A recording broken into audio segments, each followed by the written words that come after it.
Hello, hello, hello, hello. Welcome back to Minicap Moving Through the Clouds. And as usual, we're doing it together. Thank you for being here, for watching the videos, and for supporting me. I appreciate you all very much. I hope you're enjoying this weather. As hot as it is, we still remain grateful. Today, I come to you with a bit of a heavy heart because of the topic that I want to discuss. But speaking up, I will anyway. Lately, it has come to my attention that the reason why my asylum case is still pending 6 years later is likely because I am Black.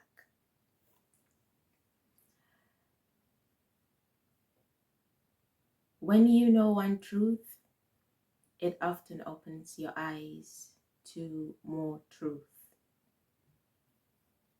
It has caused me to really focus and pay attention to everything that has been going on around me that maybe I have not really seen as clearly as I should have.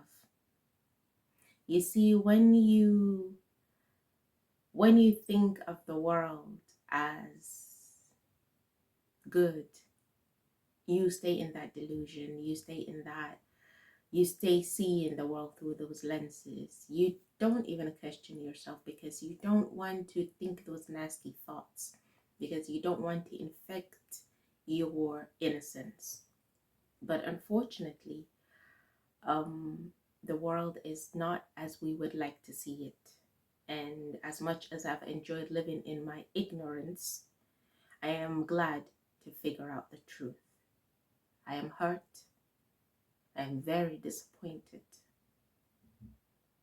And I've been in a battle between my heart and my head. But I can never choose hate. Believe me, I have tried. It never worked out for me. Hate is too much of a burden to carry in one's heart. And I feel sadness for those who continue to perpetuate it in the world. But even when you choose love, you have to stand up for the truth. Even when you choose to see through goodness, you cannot be delusional. You cannot be ignorant. You have to be attentive to the things that are unfolding around you.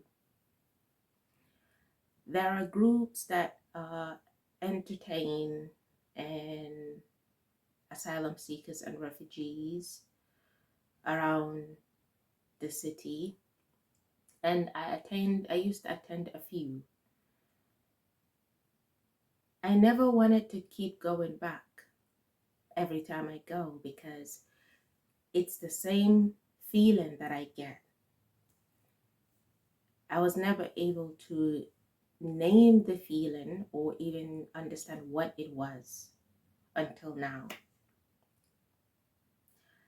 These groups are mostly filled with Black women and the elderly. Older people, but mostly Black women. I can feel people's sadness. I can feel people's pain. Is one of my gifts. I used to think of it as a curse, but it is indeed one of my gifts. When I go to these groups, I feel extreme sadness. I can feel the shift in energy every time I'm in those spaces. And that's why I never wanted to go back. Because I realized that a lot of them are carrying a lot of pain, have lost their voices in the face of injustice, have felt unheard, have been treated less of a human being. And all they can do is continue the same cycle and routine until someday something new shifts and happens. A part of me wanted to focus on my own pain and not take on other people's pain that I couldn't bear at the time. But lately it has come to my attention that My pain isn't so special. In fact, we go through pain so we can relate to other people, so we can understand their own suffering, and so we can humanize their pain and speak the language of God, unconditional love. So here I am, speaking up, because I will not be silenced. I have lost everything that I could possibly lose that mattered to me. But I haven't lost my mind and I haven't lost my voice. So I will use those to speak up. I will use that to speak for those who are unable to speak for themselves. 3 years ago, I wrote this poem. It's called Judgment, and I will read it out to you. I performed it in Upper North at Howard Assembly Room during Refugee Week. They were supposed to post it online, but they didn't follow through because they didn't want to be political. But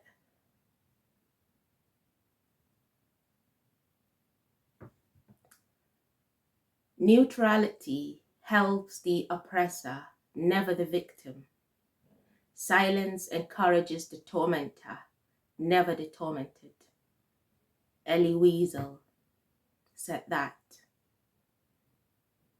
In the end, we will not remember the words of our enemies, but the silence of our friends. Martin Luther King Jr. I will read my poem to you.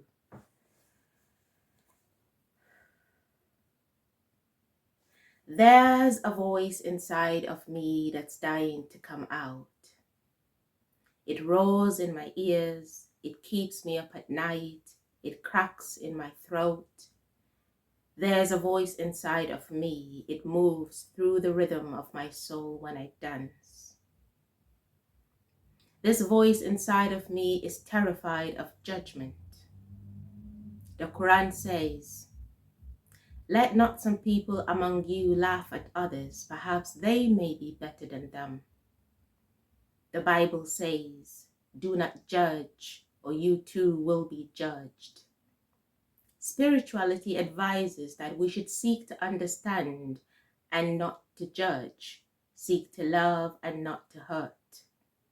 Yet we continue to judge ourselves and others so harshly.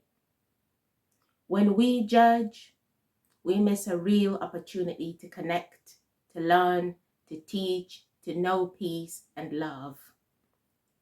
We judge whose life deserves to be saved and whose life should be drained. What makes one life more deserving than the other, I ask? What makes one the appointee of moral standards? What makes one sit behind a computer desk to tell a mother running from an obsessed, abusive, and dangerous man that she does not qualify for human rights protection? It's easy to say no to someone when you get to go home every night, breathe in your free air, kiss your family goodnight, and sleep well. While she goes home to an empty space, silence, sitting in the darkness, wishing for a miracle, desperately holding on to her faith, because if she loses that, then she has truly lost everything. The arms of a mother yearning but no child to hold. When you've been rejected from every home, all you can do is look up to the stars and beg for them to have you. For maybe amongst the stars you can shine within the darkness where your light is seen beyond the skies. This voice inside of me wants to fight for her rights, for those who have lost their voices, and for those who are unable to fight for themselves. This voice wants to see peace, compassion, and dignity for humanity. This voice inside of me cannot afford to give up, cannot afford to sit still and do nothing. No, I cannot give up. Something's got to change. This voice inside of me is angry and hungry for justice, tired and exhausted, but will never be silenced. This voice lives through music, art, and poetry, where we can be with no judgment. There was a voice inside of me dying to come out. So I let it. Let it turn wishes into willpower. Let it pull love from hurt. Let it take your judgment and mold it into understanding. Thank you. I remember performing this poem. Lots of people wanted to hear more about me, wanted to hear more about my story, but it was a busy night. It was Refugee Week and the night went on.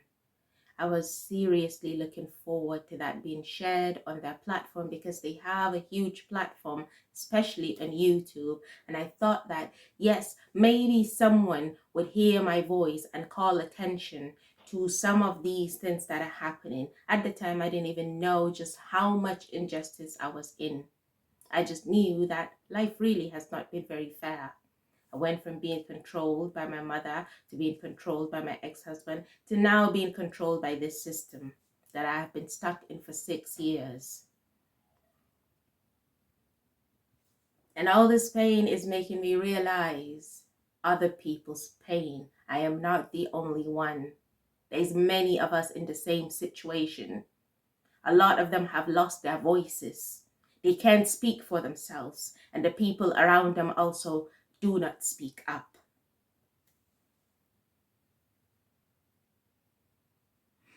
Edmund Burke said, "The only thing necessary for the triumph of evil is for good men to do nothing." We continue to do nothing. I wonder who I'm speaking to sometimes when I do these videos, but I'm starting to understand that the people who could relate to my content have gone through some injustice in their lives. It saddens me. I used to think that I haven't experienced much racism in my life. I didn't realize that I was living right in the middle of it.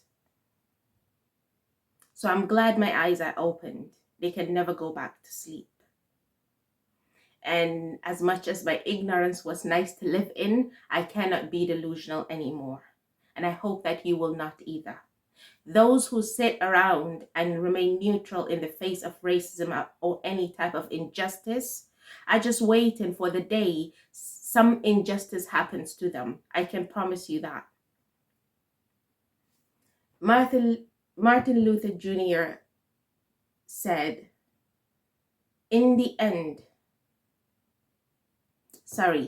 injustice everywhere, anywhere is a threat to justice everywhere.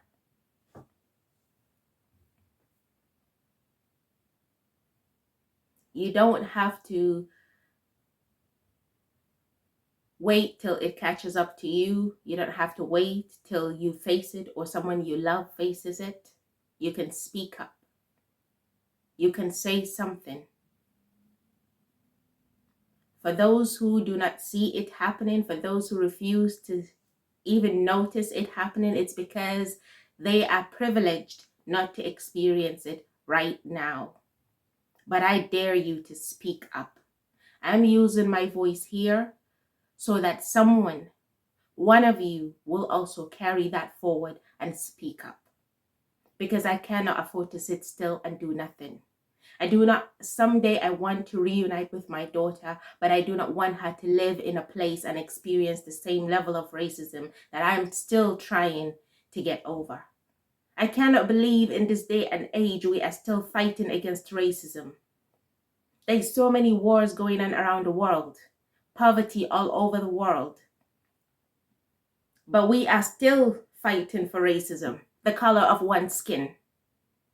How low can we continue to get? So I speak up, and I will continue to speak up. And I dare you to also speak up. Because we cannot continue to sit still and do nothing. Something's got to change. Thank you for watching. Thank you for being here. And I hope that you will support my mission and carry it forward. because it's our mission. Injustice anywhere is a threat to justice everywhere. Take care, and I will see you on the next one. I love you.